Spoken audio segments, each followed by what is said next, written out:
ஈரானி ஆர்ப்பாட்டக்காரர்களை பாதுகாப்பதற்காக நாங்கள் நேரடியாக ஈரானுக்குள்ளே களமிறங்குவோம் என அறிவித்த டொனால்ட் ட்ரம்புக்கு தரமான பதிலடிகளை வழங்கிய ஈரானிய தலைவர்களும் அதிகரித்த வன்முறை கலவரங்களை முடிவுக்கு கொண்டு வருவதற்காக ஈரான் களமிறக்கிய NOPO படைப்பிரிவுகளும் ஈரான் முழுவதும் மேற்கொள்ளப்பட்டிருக்கக்கூடிய தரமான நடவடிக்கைகளும் வான்வெளி தாக்குதல்களை ஆரம்பித்த சவுதி அரேபியாவும் விமான நிலையங்களை இழுத்து மூடிய அமீரகத்தின் STC கூட்டுப்படைகளும் ஆரம்பிக்கப்பட்டிருக்கக்கூடிய அடுத்த கட்ட மோதல்களும் டொனால்ட் ட்ரம்பும் நெட்டன்யாகுவும் ஹமாஸுக்கு வழங்கியிருக்கக்கூடிய காலக்கெடு தொடர்பான பதிலடிகளை வழங்கியிருக்கக்கூடிய ஹமாஸின் தலைவர்கள் காசாவின் முற்றுகையை தீவிரப்படுத்துவதற்காக இஸ்ரேலி ஆக்கிரமிப்பு பாராளுமன்றத்தில் நிறைவேற்றப்பட்டிருக்கக்கூடிய புதிய தீர்மானமும் இவை தொடர்பாக ஐநாவின் பொதுச் செயலாளர் வெளியிட்டிருக்கக்கூடிய கருத்துக்களும்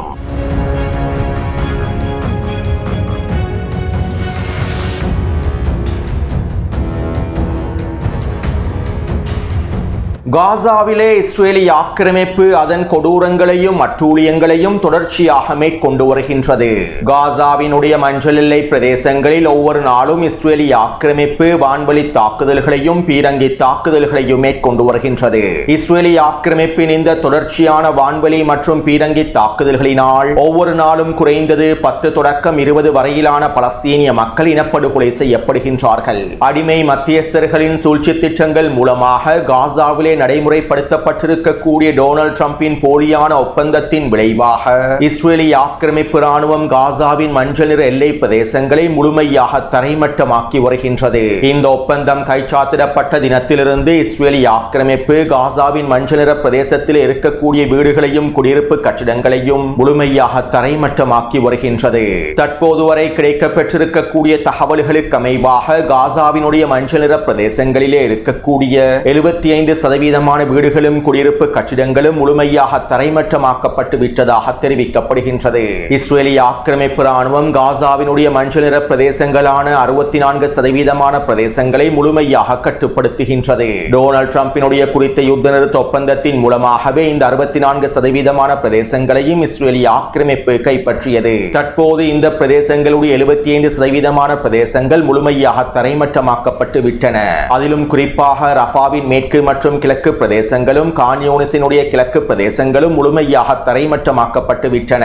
இன்னும் 1-2 மாதங்களுக்குள்ளே மத்திய காசாவினுடைய கிழக்கு பிரதேசமும் வடக்கு காசாவினுடைய கிழக்கு பிரதேசமும் முழுமையாக தரைமட்டமாக்கப்பட்டு விடும் என்று தெரிவிக்கப்படுகின்றது. அத்தோடு இஸ்ரேலி ஆக்கிரமிப்பு ராணுவம் காசாவிலே ஹமாஸினால் கட்டுப்படுத்தப்படக்கூடிய 36% பிரதேசத்திலும் அடுத்த கட்ட நடவடிக்கைகளை ஆரம்பித்து விட்டது. இஸ்ரேலி ஆக்கிரமிப்பின் இந்த வேலை திட்டங்களின் ஆரம்பமாக காசாவிலே எஞ்சிருக்கக்கூடிய பிரதேசங்களில் ஹமாஸ் நிராயுதபாணியாக்கப்பட வேண்டும். இரண்டாவதாக குறித்த பிரதேசத்தில் இருக்கக்கூடிய பலஸ்தீனிய மக்களில் அரைவாசி பேர் காசாவை விட்டு வெளியேற்றப்பட வேண்டும். மூன்றாவதாக ஹமாஸினுடைய கட்டுப்பாட்டு பிரதேசங்கள் அனைத்தும் கைப்பற்றப்பட்டு குறித்த பிரதேசங்களும் முழுமையாக தரைமட்டமாக்கப்பட வேண்டும். அமெரிக்க தூதர் ஸ்டீவ் விட்கோஃப் மற்றும் டொனால்ட் ட்ரம்பினுடைய மருமகனான ஜரேட் குஷ்னர் ஒன்றிணைந்து காசாவுக்காக இவர்கள் உருவாக்கியிருக்கக்கூடிய சன்ரைஸ் திட்டத்தினுடைய முதலாவது கட்டமே இதுதான். காசாவில் ஹமாஸை நிராயுதபாணியாக்கி காசாவிலே எஞ்சிருக்கக்கூடிய பிரதேசங்களை ஹமாஸின் கட்டுப்பாட்டு பிரதேசங்களை முழுமையாக தரைமட்டமாக்கி ஒட்டுமொத்த காசாவையும் முழுமையாக தரைமட்டமாக்கி பிறகு இடிபாடுகளை முழுமையாக அகற்றி காசாவிலே புனரமைப்பு வேலை திட்டங்களை மேற்கொள்வதுதான் இவர்களுடைய திட்டமாகும். இந்த சன்ரைஸ் திட்டம் தொடர்பான வரைபடங்கள் அனைத்தையும் முன்னைய காணொளிகளில் தெளிவாக குறிப்பிட்டுள்ளேன். எனவே இந்த திட்டத்திற்கு அமைவாகத்தான் தற்போது இஸ்ரேலி ஆக்கிரமிப்பு ராணுவம் காசாவின் மஞ்சள் நிற பிரதேசங்களில் 75% பகுதிகளை முழுமையாக தரைமட்டமாக்கிவிட்டது. மேலும் எஞ்சிருக்கக்கூடிய பிரதேசங்களை முழுமையாக தரைமட்டமாக்குவதற்கு ஹமாஸை நிராயுதபாணியாக்கவும் குறித்த பகுதிகளில் இருக்கக்கூடிய பலஸ்தீனிய மக்களில் அரைவாசி பேரையாவது வெளியேற்றுவதற்குமான வேலை திட்டங்களையும் தற்போது ஆரம்பித்துள்ளார்கள். இதற்கமைவாக நெட்டன்யாகு இஸ்ரேலி ஆக்கிரமிப்பு பாராளுமன்றத்தில் புதிய சட்ட வரைபடத்தையும் நிறைவேற்றியுள்ளார். அதாவது காசாவிற்குள்ளே மனிதாபிமான உதவிகளை மேற்கொள்வதற்கும் மனிதநேய பணிகளை மேற்கொள்வதற்கும் நீர் மற்றும் உணவு விநியோகங்களை மேற்கொள்வதற்கும் மின்சார வசதிகளை வழங்குவதற்கும் சர்வதேச மனிதாபிமான நிறுவனங்களுக்கு இராஜதந்திர விதிவிலக்கு காணப்படுகின்றது. இதற்கமைவாக காசாவிற்குள்ளே அதிகளவான மனிதாபிமான நிறுவனங்கள் உணவு விநியோக நிறுவனங்கள் முழுமையாக இயங்க முடியும். எனவே தற்போது நெசட் சபையிலே இந்த இராஜதந்திர விதிவிலக்கை நீக்கக்கூடிய சட்டத்தை தான் நெட்டன்யாகு நிறைவேற்றியுள்ளார். இதனால் தற்போது சர்வதேச மனித மனிதாபிமான நிறுவனங்களுக்கும் உணவு விநியோக நிறுவனங்களுக்கும் மின்சார வழங்கல் நிறுவனங்களுக்கும் காசாவுக்குள்ளே சுதந்திரமாக செயற்பட முடியாது. காசாவிற்குள் உணவு விநியோகத்தை மேற்கொள்ளக்கூடிய UNRWA நிறுவனத்தையும் இஸ்ரேலிய ஆக்கிரமிப்பு முழுமையாக குறித்த சட்டத்தின் மூலமாக தடை செய்துள்ளது. அது மட்டுமல்லாமல் குறித்த சட்டத்தினை நிறைவேற்றி இருப்பதன் மூலமாக காசாவிற்குள்ளே நீர் விநியோகத்தையும் தடுத்து நிறுத்துவதற்கான வேலை திட்டங்களை ஆரம்பித்துள்ளது. மேலும் இனி வரக்கூடிய வாரங்களில் காசாவுக்கான மின்சாரத்தையும் நிறுத்தப் போகின்றார்கள். அத்தோடு நிறைவேற்றப்பட்டிருக்கக்கூடிய குறித்த சட்ட மூலம் தொடர்பாக ஐநாவினுடைய பொதுச் செயலாளர் ஆண்டனி குட்டரஸ் இவ்வாறு தெரிவித்துள்ளார். இஸ்ரேலிய பாராளுமன்றத்தில் குறித்த சட்டத்திட்டம் நிறைவேற்றப்பட்டிருப்பதனால் UNRWA நிறுவனத்தினுடைய அனைத்து உணவு விநியோக நடவடிக்கைகளும் முழுமையாக தடைப்பட்டுள்ளன. இனி வரக்கூடிய நாட்களில் காசாவுக்கான உணவு, நீர் மற்றும் மின்சார விநியோகம் முழுமையாக தடைப்பட போகின்றன. பலஸ்தீனிய மக்களுக்கான மனிதாபிமான உதவிகளை தடுத்து நிறுத்தக்கூடிய சட்டமாக இந்த சட்டம் பார்க்கப்படுகின்றது. சர்வதேச சட்டங்களை மீறி காசாவுக்கான அத்தியாவசிய தேவைகள் அனைத்தும் குறித்த சட்டத்தின் மூலமாக தடுக்கப்படுகின்றது. இதனால் இனி வரக்கூடிய நாட்களில் காசாவுக்குள்ளே மனிதாபிமான நெருக்கடிகள் உச்சத்தை அடையப் போகின்றது என ஐநாவினுடைய பொதுச் செயலாளர் தெரிவித்துள்ளார். சுருக்கமாக குறிப்பிடுவதாக இருந்தால் இஸ்ரேலிய ஆக்கிரமிப்பு காசாவினுடைய முற்றுகையை அடுத்த கட்டத்தை நோக்கி இருக்க போகின்றது. பலஸ்தீனிய மக்களை காசாவிலிருந்து முழுமையாக வெளியேற்றுவதற்காகவும் ஹமாஸை நிராயுத பாணியாக்குவதற்காகவும் தற்போது இந்த சட்டத்தினை நிறைவேற்றி அடுத்த கட்ட வேலை திட்டங்களையும் ஆரம்பித்துள்ளது. அடுத்து டொனால்ட் ட்ரம்புக்கும் நெட்டன்யாஹுவுக்கும் இடையிலான கலந்துரையாடலை தொடர்ந்து நெட்டன்யாஹு ரஃபா கடவை பிரதேசத்தினை திறப்பதற்கு சம்மதித்து விட்டார் என்றும் டொனால்ட் ட்ரம்பினுடைய உச்சழுத்தங்களின் விளைவாகவே நெட்டன்யாஹு இதற்கான சம்மதத்தினை வழங்கினார் என்றும் இனி வரக்கூடிய நாட்களில் ரஃபா கடவை பிரதேசம் திறக்கப்பட்டு பலஸ்தீனிய மக்களுக்கான உணவு விநியோகம் முழுமையாக ஆரம்பிக்கப்படும் என்றும் அதிகளவான சர்வதேச ஊடகங்களும் அடிமை அரபு ஊடகங்களும் தற்போது பிரச்சாரங்களை ஆரம்பித்துள்ளன. ஆனால் உண்மையில் ரஃபா கடவை பிரதேசம் திறக்கப்படும் காசாவில் இருக்கக்கூடிய பலஸ்தீனிய மக்களுக்கான உணவு விநியோகத்தை ஆரம்பிப்பதற்காகவல்ல.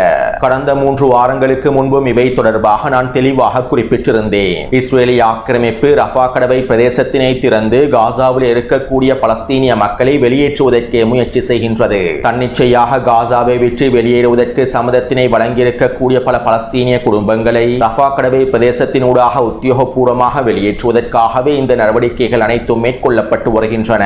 இதுவரைக்கும் கிடைக்கப்பட்டிருக்கக்கூடிய தகவல்களுக்கு அமைவாக இஸ்ரேலிய ஆக்கிரமிப்பு ரகசியமான நடவடிக்கைகள் மூலமாக காசாவிற்குள்ளே ஹமாஸுக்கு எதிராக இருக்கக்கூடிய சில அரபு பழங்குடி குடும்பங்களை பயன்படுத்தி 25,000க்கும் 35,000க்கும் அதிகமான பலஸ்தீனிய மக்களை காசாவில் இருந்து வெளியேற்றிவிட்டது.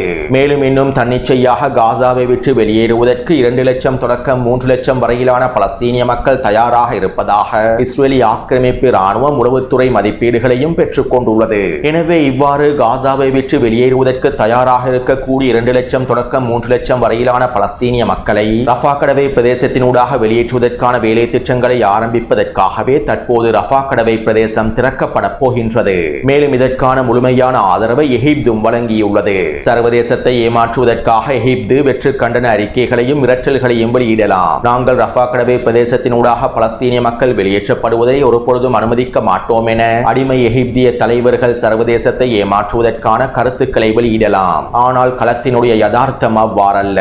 எகிப்துக்கும் இஸ்ரேலிய ஆக்கிரமிப்புக்கும் இடையிலே நடைபெற்றிருக்கக்கூடிய $35 பில்லியன் பெறுமதி அளவிலான எரிவாயு ஒப்பந்தத்தின் மூலமாகவே எகிப்தி அடிமைகள் இதற்கான அனுமதிகளை இஸ்ரேலிய ஆக்கிரமிப்புக்கும் வழங்கிவிட்டார்கள். மேலும் இவற்றை மூடி மறைப்பதற்காகவே அடிமை மத்தியஸ்தர்களை ஆதரிக்கக்கூடிய அடிமை அரபு ஊடகங்களும் அதன் ஆதரவாளர்களுடைய ஊடகங்களும் தற்போது அடிமை அரபுகளை நியாயப்படுத்தக்கூடிய பிரச்சாரங்களையும் ஆரம்பித்துள்ளார்கள். ரஃபா கடவை பிரதேசம் திறக்கப்பட்டு ரஃபா கடவையின் ஊடாக 600க்கும் அதிகமான உணவு வண்டிகள் காசாவிற்குள்ளே நுழையப் போவதாகவும் இந்த அடிமை அரபு ஊடகங்கள் பிரச்சாரங்களை ஆரம்பித்துள்ளார்கள். ஆனால் உண்மையில் ரஃபா கடவை பிரதேசம் திறக்கப்படுவதனால் அதிகளவான பலஸ்தீனிய மக்களே வெளியேற்றப்பட போகின்றார்கள்.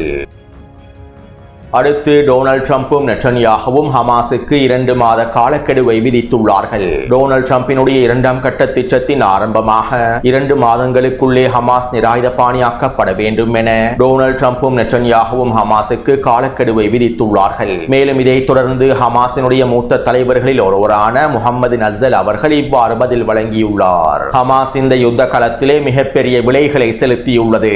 நாங்கள் மிகப்பெரிய தியாகங்களை செய்துள்ளோம். மேலும் காசாவின் களத்திலே ஹமாஸ் உறுதியாகவே இருக்கின்றது. எங்களுடைய பலஸ்தீனிய மக்களும் பலஸ்தீனிய போராளிகளும் உறுதியோடும் நம்பிக்கையோடுமே இருக்கின்றார்கள். ஹமாஸை நிராயுத பாணியாக்குவதற்காக சர்வதேச படைகளை களமிறக்கப் போவதாக தெரிவிப்பதும் ஹமாஸுக்கு காலக்கெடுவை விதிப்பதும் வேடிக்கையான விடயமாகும். ஆக்கிரமிப்பாளர்களுடைய இவ்வாறான சிறுபிள்ளைத்தனமான பேச்சுக்களை தற்போது நாங்கள் கண்டுகொள்வதும் இல்லை. காசாவிலே ஹமாஸையும் எங்களுடைய மக்களுடைய ஆயுதங்களையும் நிராயுத பாணியாக்க முடியும் என ஆக்கிரமிப்பாளர்கள் கனவு காண்கின்றார்கள்.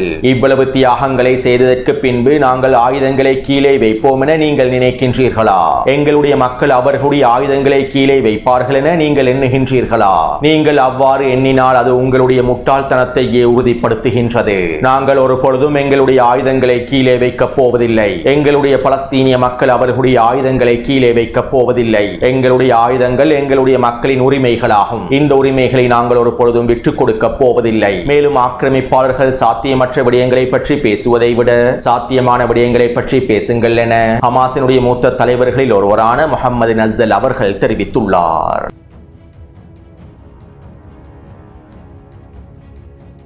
யமனின் களத்தில் அடுத்த கட்ட மோதல்கள் ஆரம்பமாகியுள்ளன.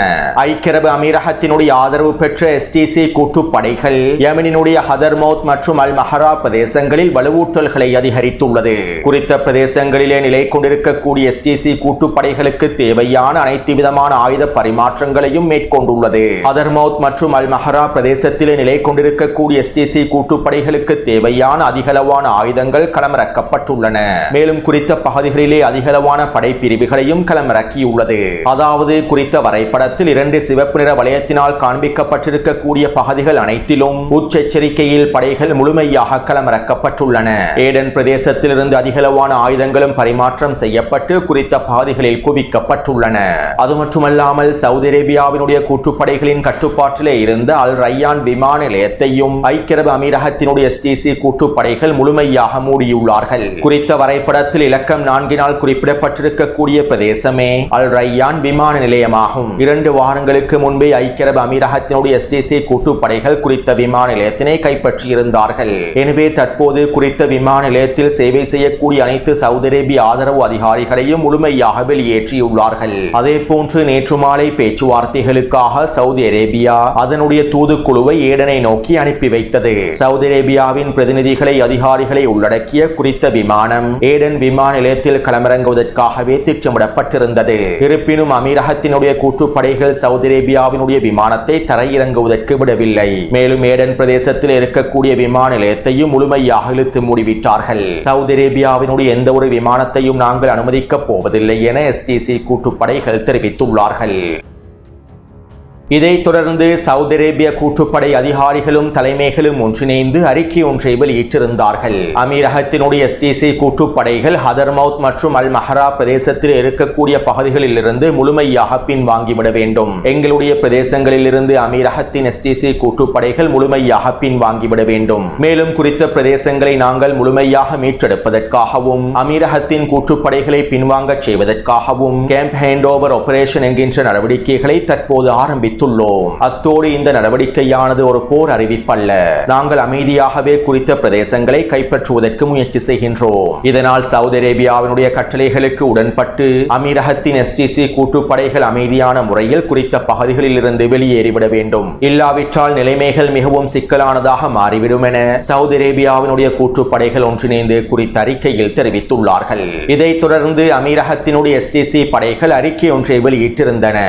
சவுதி அரேபிய கூட்டுப்படைகள் இந்த நடவடிக்கையானது போர் அறிவிப்பாகும். மேலும் நாங்கள் குறித்த பிரதேசங்களில் இருந்து வெளியேறப் போவதும் இல்லை. நாங்கள் கைப்பற்றியிருக்கக்கூடிய பிரதேசங்கள் இதற்கு பிறகு எங்களுக்கு சொந்தமான பிரதேசங்களாகும். மேலும் சவுதி அரேபியாவினுடைய கட்டளைகளுக்கு நாங்கள் அடிபணிய போவதில்லை என அமீரகத்தினுடைய எஸ்டிசி கூட்டுப்படைகள் அறிவித்துள்ளார்கள். இதைத் தொடர்ந்து சவுதி அரேபியாவினுடைய கூட்டுப்படைகள் எஸ்டிசி கூட்டுப்படைகளை சுற்றி வளைப்பதற்கான அதிகளவான படைப்பிரிவுகளை களமிறக்கியது. குறித்த வரைபடத்திலே சிவப்பு நிற வளையங்களினால் காண்பிக்கப்பட்டிருக்கக்கூடிய பிரதேசங்களை முழுமையாக மீட்டெடுப்பதற்கு தேவையான அதிகளவான படைகளை சவுதி அரேபியாவின் கூட்டுப்படைகள் களமிறக்கின. அது மட்டுமல்லாமல் இன்று காலை சவுதி அரேபிய இராணுவத்தை சேர்ந்த மிக முக்கியமான தளபதிகளும் தலைமை அதிகாரிகளும் யமனின் ஹதர்மோத் பிரதேசங்களிலே களமிறங்கியுள்ளார்கள். அமீரக STC கூட்டுப்படைகளுக்கு எதிரான அடுத்த கட்ட தாக்குதல்களை வழிநடத்துவதற்காகவே இவர்கள் களமிறங்கியுள்ளார்கள். இதைத் தொடர்ந்து இன்று மதியம் சவுதி அரேபியா அமீரகத்தின் கூட்டுப்படைகளுக்கு எதிரான வான்வழி தாக்குதல்களை ஆரம்பித்தது. குறித்த வரைபடத்திலே இலக்கம் 5 காண்பிக்கப்பட்டிருக்கக்கூடிய பிரதேசம் அல் கஷாயி பிரதேசமாகும். குறித்த பிரதேசத்தின் எல்லை பகுதியிலேயே அமீரகத்தினுடைய கூட்டுப்படைகள் நிலை கொண்டுள்ளன. மேலும் இவர்களை இலக்கு வைத்தே சவுதி அரேபியா உச்ச வான்வழி தாக்குதல்களை மேற்கொண்டது. இந்த தாக்குதலிலே டசன் கணக்கான அமீரகத்தின் போர் வாகனங்களும் சிப்பாய்களும் அதிகாரிகளும் கொல்லப்பட்டிருப்பதாக தெரிவிக்கப்படுகின்றது. இதைத் தொடர்ந்து இன்று மாலை சவுதி அரேபிய கூட்டுப்படைகளுக்கு எதிரான அடுத்த கட்ட தரைவழி தாக்குதல்களை ஆரம்பிப்பதற்கு அமீரகத்தின் STC படைகள் தயாராகி வருகின்றார்கள். எனவே இரண்டு அடிமைகளுக்கு இடையிலான அடுத்த கட்ட மோதலானது தற்போது உச்சக்கட்டத்தை அடைந்துள்ளன. அடுத்து நேற்று இரவு ஈரானினுடைய மேற்கு பிரதேசத்திலே வன்முறை ஆர்ப்பாட்டங்கள் அதிகரித்திருந்தன. பல முகமூடி அணிந்த கும்பல்கள் களமிறக்கப்பட்டு இந்த வன்முறை கலவரங்கள் மேற்கொள்ளப்பட்டிருந்தன. நேற்று மாலை ஈரானின் மேற்கு எல்லை பிரதேசத்திலே இருக்கக்கூடிய ஈராக்கிய குர்திஸ்தான் எல்லை பிரதேசத்திலே இருக்கக்கூடிய PJAK பயங்கரவாத குழுவும் ஈரானிய அரசாங்கத்திற்கு எதிரான ஆர்ப்பாட்டங்களுக்கு முழுமையான ஆதரவை வழங்குவதாக தெரிவித்தது. அதே போன்று ஈரானுக்குள்ளே செயற்படக்கூடிய MEK பயங்கரவாதிகளும் அவர்களுடைய ஆதரவாளர்களும் ஈரானிய அரசாங்கத்திற்கு எதிரான ஆர்ப்பாட்டங்களுக்கு முழுமையான ஆதரவை வெளிப்படுத்தினார்கள். இதைத் தொடர்ந்து இந்த பயங்கரவாத குழுக்களுக்கும் மேற்கத்திய சக்திகளுக்கும் ஆதரவை வழங்கக்கூடிய கும்பல்கள் வன்முறை ஆர்ப்பாட்டங்களை மேற்கொண்டிருந்தார்கள். இதற்கமைவாக ஈரானின் அஸ்னா காவல்துறையை இலக்கு வைத்தும் தாக்குதல்களை மேற்கொண்டிருந்தார்கள். குறித்த காவல் நிலையத்தில் இருக்கக்கூடிய ஆயுதங்களையும் வெடிமருந்துகளையும் கைப்பற்றுவதற்கும் முயற்சி செய்துள்ளார்கள். இந்த சந்தர்ப்பத்திலே ஈரானிய போலீஸ் படைப்பிரிவினர் தாக்குதல்களை மேற்கொண்டார்கள். இந்த துப்பாக்கிச் சூட்டு தாக்குதல்களில் கலவர கும்பலை சேர்ந்த 3 பேர் கொல்லப்பட்டுள்ளார்கள். அதே போன்று ஈரானின் மேற்கு பிரதேசத்திலே நடைபெற்றிருக்கக்கூடிய ஏனைய வன்முறைகளில் 2 பெசிஜ் படை வீரர்களும் கொல்லப்பட்டுள்ளார்கள். மேலும் நேற்று மாலை ஈரானினுடைய வன்முறை கலவரங்கள் 2ஆம் கட்டத்தை அடைந்தன.